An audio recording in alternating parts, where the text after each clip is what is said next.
ময়নাগুড়িতে ভিন্ন রীতিতে নবান্ন উৎসব পালন রাজবংশী মানুষদের। কার্তিক মাসের সমাপ্তির পর অঘ্রাণ মাসের প্রথম তারিখে বাঙালিরা মেতে ওঠেন নবান্ন উৎসবে।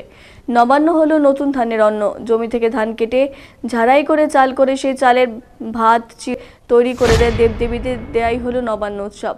তবে এই উৎসব একটু ভিন্ন রীতিতে পালন করেন রাজবংশী সমাজের মানুষ। তারা নবান্ন উৎসবে দেবদেবীদের পাশাপাশি নতুন অন্ন দিয়ে পিতৃপুরুষদের উদ্দেশ্যে তর্পণ করেন। এছাড়াও সন্ধ্যায় বিভিন্ন শীতকালীন শাকসবজি দিয়ে তরকারি, নতুন চালের ভাত রান্না করে পশু পাখিদের উদ্দেশ্যে দেয়া হয়। এমনকি পূর্বপুরুষদের উদ্দেশ্যেও দেয়া হয়। এই নতুন চালের অন্ন এত কিছু আয়োজনের মধ্যে চলে ভুরি ভোজ। বন্ধু বান্ধব, আত্মীয় স্বজন সকলের আমন্ত্রণ থাকে এই নবান্ন উৎসবে। রাতে নদিয়ালি মাছ, বিভিন্ন শাক পাতা, নতুন চালের ভাত সহ রকমারি খাবারের সম্ভার থেকে বাড়ি বাড়ি। এই বিষয়ে জ্যোতির্ময় রায় বলেন, নবান্ন উৎসব আমাদের বাড়িতে পুজো হয়, ব্রহ্মা শান্তি করা হয়। আমরা এই দিনে পিতৃপুরুষদের উদ্দেশ্যে তর্পণ করে থাকি। এক গৃহিণী অনিমা রায় বলেন, আজকে থেকে আমাদের ঘরে নতুন অন্ন খাওয়া শুরু হবে। এই উৎসবে যারা আমাদের মাঝে নেই সেই সমস্ত মানুষদের উদ্দেশ্যে তর্পণ করে থাকি। সন্ধ্যায় নিজ নিজ বাড়িতে পাড়া প্রতিবেশী সহ আত্মীয় স্বজনকে নিয়ে খাওয়া দাওয়ার আয়োজন করা হয়।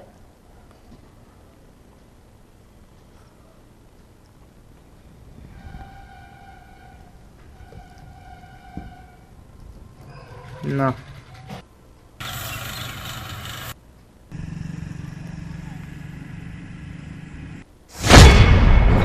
নবান্ন তো এই নবান্ন উৎসব উপলক্ষে কি করেন আপনারা সকাল থেকে? সব নতুন চালের ভাত খাওয়াকে, নতুন ধান যখন আনছি তখন এখন নতুন চালের ভাত করে সবাইকে বাচ্চাদের নিমন্ত্রণ করে খাওয়াটা হয়।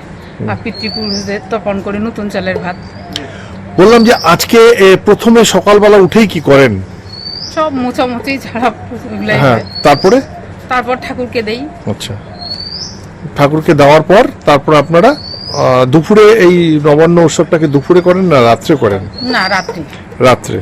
তো এখানে সকলকে নিমন্ত্রণ থাকবে আজকে? হ্যাঁ। আপনারা কি কি আজকে এখানে মানে আয়োজন থাকবে আপনাদের?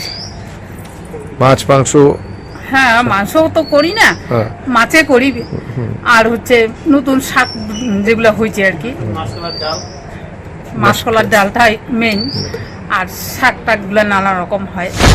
বললাম আজকে নবান্ন, তো নবান্ন গ্রামের প্রতিটা ঘরে ঘরে দেখা যায় নবান্ন উৎসব পালন। তো এই নবান্ন উৎসবটা কি এবং কি করেন সকাল থেকে রাত অব্দি? এই সকালবেলা তারপর নবান্ন ব্রহ্মা শান্তির জন্য ইয়া পাতা ইয়া করা করে।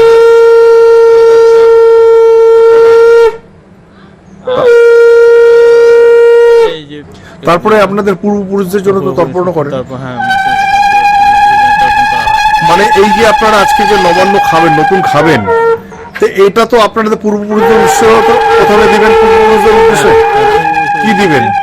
আবার এই যে তারপরে যে দেব দেবতার এই উদ্দেশ্য ইয়ে করা হয়, উৎসর্গ করবেন খাওয়া আগে, তারপরে আপনারা খাবেন। হ্যাঁ, তারপর তো আজকে কি আপনাদের আত্মীয় স্বজন থেকে পাড়া প্রতিবেশী সবাই নিমন্ত্রণ থাকে? হ্যাঁ, সবাই থাকে।